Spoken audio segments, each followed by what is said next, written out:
wabarakatuh. Yang saya hormati Bapak Enjen Zainal Mutakin selaku dosen mata kuliah Ulumul Quran serta teman-temanku kelas 1 ESYC yang saya banggakan. Pada kesempatan hari ini, kami kelompok 6 akan mempresentasikan hasil diskusi kami yaitu tentang Al-Nas dalam Al-Quran. Sebelumnya, saya Leni Kusumawati sebagai moderator di sini akan memperkenalkan anggota dari kelompok kami. Yang pertama, Azah Alandra dan Danisa Salsabila. Yang kedua, Santi Sulastri. Yang ketiga, Leni Kusumawati. Yang keempat, Anissa Nuraini. Dan yang kelima, Putri Kusumawali. Perkenalkan, saya Alandra dan Danisa Salsabila. Di sini saya akan menjelaskan tentang ragam pengertian al-nasakh.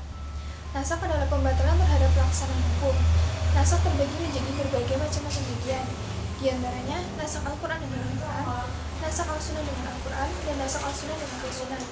Secara etimologi, pengertian nasakh terbagi menjadi 3 bagian, yaitu al-ibtal atau penghapusan, al-izalah atau peniadaan, dan al-naql atau perpindahan.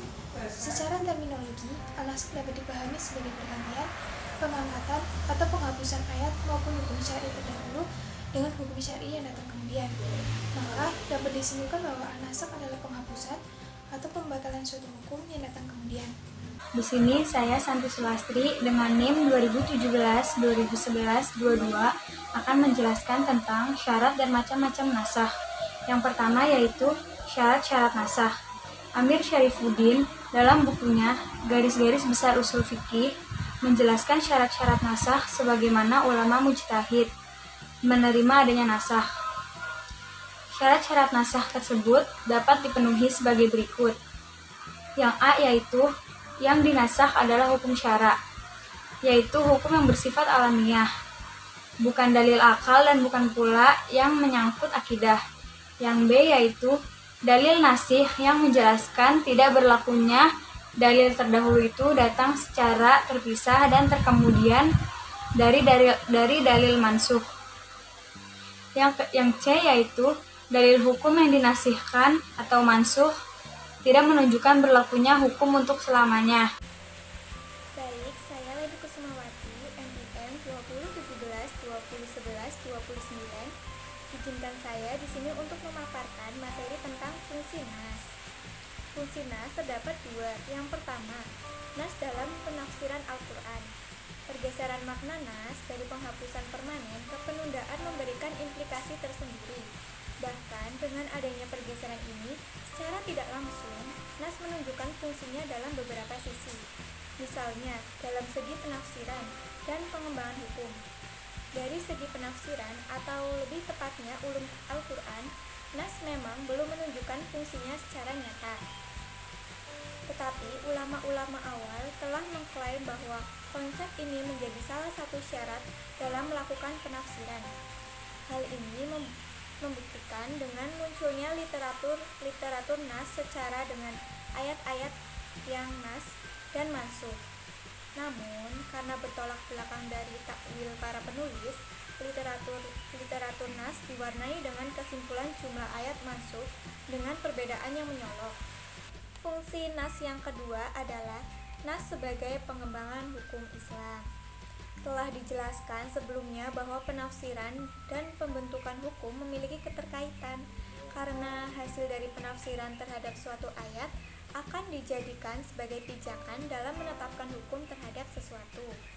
Hal ini yang perlu mendapat perhatian lebih karena dengan proses penafsiran yang tekstual, tentu pesan yang ingin disampaikan Al-Quran akan terhenti pada sebuah teks dan tidak akan bisa berkembang. Saya Anissa Nuraini akan menjelaskan mengenai perkara-perkara tidak terjadinya nas.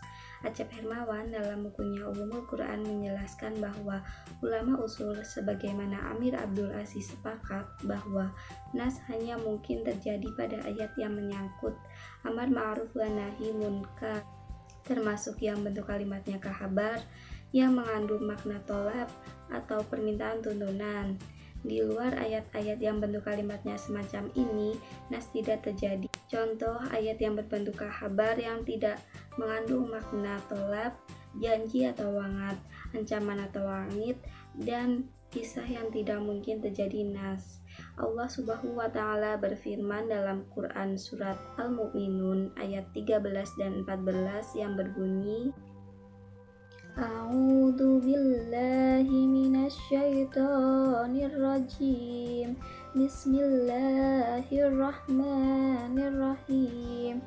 Summa ja'alnahu nutfatan fi qararin makin. Summa khalaqnan nutfatan 'alaqatan fa khalaqnan alaqatan mudghatan fa khalaqnal mudghatan izaman fa kasawnahu izama lahman summa ansha'nahu khalqan akhar. Fatabarakallahu ahsanul khaliqin. Baik, saya Putri Kusumawali akan membacakan tentang pandangan ulama tentang nas. Nas dalam ayat Al-Quran, para ulama berbeda pendapat. Menurut Abu Muslim Al-Isfihani berpendapat bahwa tidak terdapat nas dalam Al-Quran. Hal ini terdapat dua alasan. Alasan pertama, seandainya ada nas maka telah terjadi pembatalan hukum dalam Al-Quran. Kedua, hukum Al-Quran bersifat tetap sampai hari kiamat. Menurut jumhur ulama berpendapat bahwa terdapat nas dalam Al-Quran. Hal ini juga terdapat dua pendapat. Pendapat pertama ini berdasarkan dalam Quran surat Al-Baqarah ayat 106 sebagaimana Allah berfirman, A'udzubillahi minasyaitonirrajim. Bismillahirrahmanirrahim.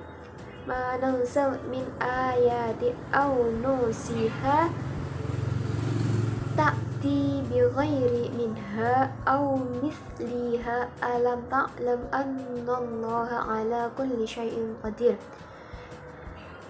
Yang artinya, ayat yang kami batalkan atau kami hilangkan dari ingatan pasti kami ganti dengan lebih baik atau yang sebanding dengannya. Tidaklah kamu tahu bahwa Allah Maha Kuasa atas segala sesuatu. Baik, cukup sekian presentasi dari kelompok kami. Saya selaku moderator mewakili kelompok saya memohon maaf yang sebesar-besarnya apabila terdapat kesalahan kata yang kurang berkenan. Saya undur diri. Wassalamualaikum warahmatullahi wabarakatuh.